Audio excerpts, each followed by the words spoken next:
ఆఫ్ఘనిస్తాన్ పాకిస్తాన్ సరిహద్దుల్లో యుద్ధ జ్వాలలు ఎగిసిపడుతున్నాయి. పవిత్ర రంజాన్ మాసంలో కాబూల్లోని ఒక భారీ ఆసుపత్రిపై పాకిస్తాన్ వైమానిక దాడులు చేయడం ఇప్పుడు ప్రపంచవ్యాప్తంగా సంచలనం రేపుతోంది. వినాశకాలే విపరీత బుద్ధి అన్నట్లుగా ఉగ్రవాదుల ఏరివేత పేరుతో ఏకంగా 400 మంది రోగులు, అమాయక పౌరులను పాక్ సైన్యం పొట్టనబెట్టుకుంది. అసలు పాకిస్తాన్ ఇంతటి తెగింపుకు ఎందుకు ఒడిగట్టింది? తన దేశంలోని వైఫల్యాలను కప్పిపుచ్చుకోవడానికి ఆఫ్ఘనిస్తాన్ను బలిపశువును చేస్తోందా? ఈ దాడిపై రషీద్ ఖాన్ వంటి స్టార్ క్రికెటర్లు ఎందుకు అంతలా ఆవేదన చెందుతున్నారు? మరి భారత్ ఈ విషయంలో పాకిస్తాన్కు ఎలాంటి గట్టి హెచ్చరికలు జారీ చేసింది? ఆఫ్ఘనిస్తాన్పై పాకిస్తాన్ భీకర దాడి, కాబూల్ ఆసుపత్రిపై పాక్ మిస్సైళ్ల వర్షం, యుద్ధ నేరమంటూ ఆఫ్ఘాన్ క్రికెటర్ల ఆగ్రహం. పాకిస్తాన్ ఈ పేరు వింటే టక్కున గుర్తొచ్చేది ఉగ్రదాడులే. నిత్యం భారత్పై ఉగ్రవాదులను ప్రోత్సహించి దాడులకు పాల్పడేది. కానీ కాలం మారింది. ఇప్పుడు సీన్ రివర్స్ అయింది.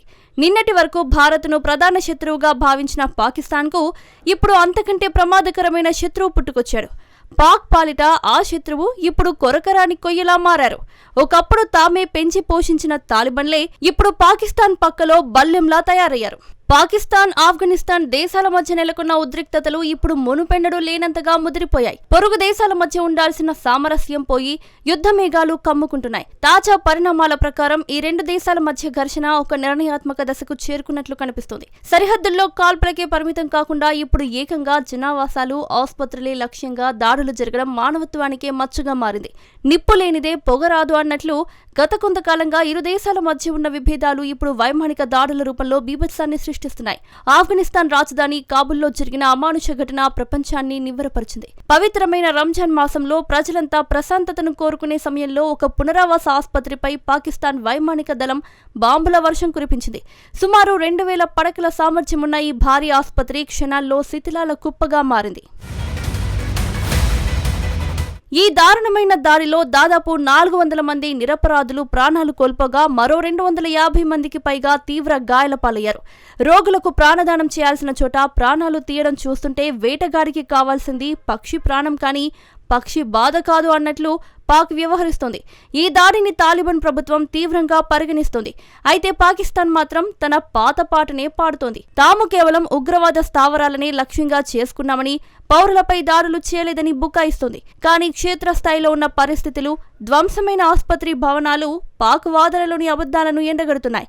ఈ అమానుష కాండపై ఆఫ్ఘనిస్తాన్ స్టార్ క్రికెటర్లు రషీద్ ఖాన్, మహ్మద్ నబీ వంటి వారు తీవ్రంగా స్పందించారు.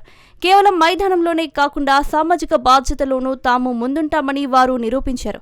ఆసుపత్రులను లక్ష్యంగా చేసుకోవడం యుద్ధ నేరమని రషీద్ ఖాన్ ఐక్యరాజ్య సమితిని డిమాండ్ చేయగా, రంజాన్ వంటి పవిత్ర మాసంలో ఇంతటి రక్తపాతం సృష్టించడం అమానుషమని నబీ ఆవేదన వ్యక్తం చేశారు. ఆఫ్ఘాన్ ప్రభుత్వ ప్రతినిధి జబీహుల్లా ముజాహిద్ ఈ దాడిని ఖండిస్తూ ఇలాంటి పిరికిపంద చర్యలకు తగిన గుణపాఠం చెబుతామని హెచ్చరించారు. కుక్క కాటుకు చెప్పుదెబ్బ అన్నట్లుగా పాకిస్తాన్ కవ్వింపు చర్యలకు ప్రతిచర్య తప్పదని ఆయన స్పష్టం చేశారు. అసలు పాకిస్తాన్ ఎందుకిలా ప్రవర్తిస్తోంది అనే విషయాన్ని పరిశీలిస్తే ఆసక్తికరమైన అంశాలు వెలుగులోకి వస్తున్నాయి. అమెరికా దేశం గాజా పునర్నిర్మాణ కమిటీలో పాకిస్తాన్ను భాగస్వామిని చేస్తుంది. సౌదీ అరేబియాతో కలిసి పాక్ సైన్యం అక్కడ పనిచేయాల్సి ఉంటుంది. అయితే పాలస్తీనియన్లు లేదా హమాస్ పై చర్యలు తీసుకుంటే స్వదేశంలోని ముస్లిం జనాభా నుండి పాక్ ప్రభుత్వానికి తీవ్ర వ్యతిరేకత ఎదురవుతుంది. ఈ సమస్య నుండి ప్రజల దృష్టిని మళ్లించడానికి పాకిస్తాన్ తన పొరుగు దేశమైన ఆఫ్ఘనిస్తాన్తో గొడవకు దిగుతోంది. తన దేశంలో జరుగుతున్న ఉగ్ర దాడులకు ఆఫ్ఘనిస్తానే కారణమని, అక్కడి నుండే ఉగ్రవాదులు వస్తున్నారని నెపం నెడుతూ దాడులకు తెగబడుతోంది. తన తప్పు తలకి చుట్టుకున్నట్లు తన దేశంలోని అంతర్గత వైఫల్యాలను కప్పిపుచ్చుకోవడానికి వేరే దేశంపై నిందలు వేయడం పాకిస్తాన్కు అలవాటుగా మారింది. తాలిబాన్ పాలకులు మొదట సంయమనం పాటించినప్పటికీ ఇప్పుడు వారు కూడా ధీటుగా స్పందిస్తున్నారు. పాకిస్తాన్ సరిహద్దు పోస్టులను ధ్వంసం చేస్తూ వారి సైన్యాన్ని నిలువరిస్తున్నారు. ఇరు దేశాల మధ్య ఉన్న డ్యూరాన్ లైన్ వద్ద ఉద్రిక్తతలు పతాక స్థాయికి చేరాయి. యుద్ధ నీతిని పక్కన పెట్టి పాకిస్తాన్ చేస్తున్న ఈ దాడులు ప్రాంతీయ శాంతికి ముప్పుగా పరిణమించాయి. ఇరు దేశాల మధ్య సయోధ్య కుదరకపోతే ప్రాణ నష్టం మరింత పెరిగే అవకాశం ఉంది. ముందు వెనక చూసుకోకుండా బావిలో దూకినట్లు పాకిస్తాన్ తీసుకుంటున్న నిర్ణయాలు ఆ దేశాన్ని అంతర్జాతీయంగా ఒంటరిని చేస్తున్నాయి. కాగా గత ఫిబ్రవరి 22 నుంచి ఈ రెండు దేశాల మధ్య ఘర్షణ వాతావరణం నెలకొంది. సరిహద్దు ప్రాంతాల్లో ఉగ్రవాదులు ఆశ్రయం పొందుతున్నారనే సాకుతో పాకిస్తాన్ నిరంతరం వైమానిక దాడులకు పాల్పడుతోంది. ఒకే వారంలో ఆఫ్ఘనిస్తాన్పై జరిగిన రెండో అతిపెద్ద దాడి ఇది. తాలిబాన్ సైన్యం కూడా సరిహద్దు వెంబడి ఉన్న పాక్ సైనిక పోస్టులపై ఎదురుదాడికి దిగుతోంది. ఇరు దేశాల మధ్య పచ్చగడ్డి వేస్తే బగ్గుమనేలా ఉన్న ఈ పరిస్థితి వల్ల వేలాది మంది ప్రజలు సరిహద్దు గ్రామాల నుండి వలస వెళ్తున్నారు. ఇప్పటికే మధ్యప్రాచ్యంలో యుద్ధం కారణంగా చమురు ధరలు, రవాణా వ్యవస్థలు దెబ్బతిన్నాయి.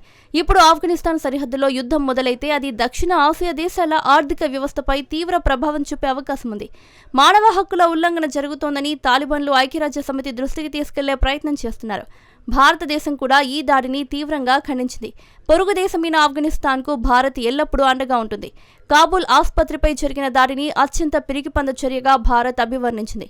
పవిత్ర మాసంలో ఇలాంటి హింసకు పాల్పడటం పాక్ యొక్క అమానవీయ కోణాన్ని బయటపెడుతోందని భారత విదేశాంగ శాఖ స్పష్టం చేసింది.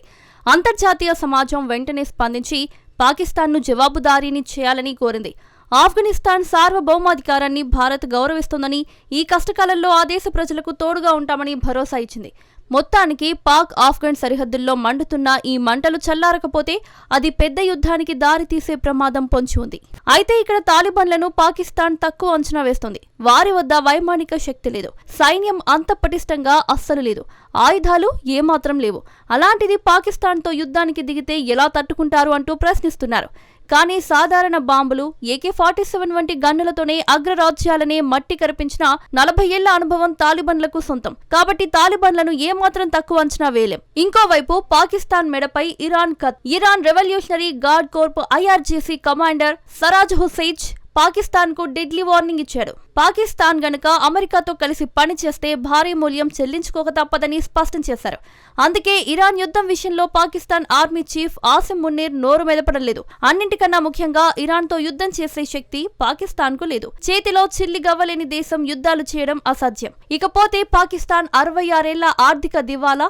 1958 నుంచి ఇప్పటి వరకు పాకిస్తాన్ 25 సార్లు అంతర్జాతీయ ద్రవ్యనిధి సంస్థ IMF నుంచి బెయిలౌట్ ప్యాకేజీలు తీసుకుంది. ఆ దేశం మొత్తం $15,000 కోట్ల విదేశీ రుణాలను తీసుకుంది. ఇందులో $2,500 కోట్ల ఈ ఏడాది చెల్లించాల్సి ఉంది. కానీ పాకిస్తాన్ వద్ద ఇప్పుడు అంత డబ్బు లేదు. రక్షణ బడ్జెట్ పెరుగుతోంది, కానీ ప్రజలకు అవసరమైన నిత్యావసరాలను కొనే స్థితిలో ఇస్లామాబాద్ లేదు. యుద్ధం అనేది ఎప్పుడూ శాంతిని తీసుకురాదు, కేవలం శ్మశానాలను మాత్రమే మిగులుస్తుంది. చెట్టు నాటిన వాడే ఫలం ఆశించాలి అన్నట్లుగా పాకిస్తాన్ ఈ రోజు సాగిస్తున్న ఈ రక్తపాతం రేపు ఆ దేశానికే పెనుముప్పుగా మారే ప్రమాదం ఉంది. పవిత్రమైన రంజాన్ మాసంలో ఆసుపత్రి వంటి సున్నితమైన ప్రాంతంపై దాడి చేయడం అనేది కేవలం ఒక దేశంపై దాడి మాత్రమే కాదు, అది యావత్ మానవత్వంపై జరిగిన దాడి. అమాయక ప్రజల ప్రాణాలతో చెలగటమాడుతున్న ఇలాంటి చర్యలను అంతర్జాతీయ సమాజం ఏకకంఠంతో ఖండించాల్సిన సమయం ఆసన్నమైందని నిపుణులు అంటున్నారు. ఆఫ్ఘనిస్తాన్ ప్రజలు ఎదుర్కొంటున్న ఈ విపత్కర పరిస్థితుల్లో వారికి అండగా నిలవడం ప్రపంచ దేశాల కనీస బాధ్యత అని గుర్తు చేస్తున్నారు.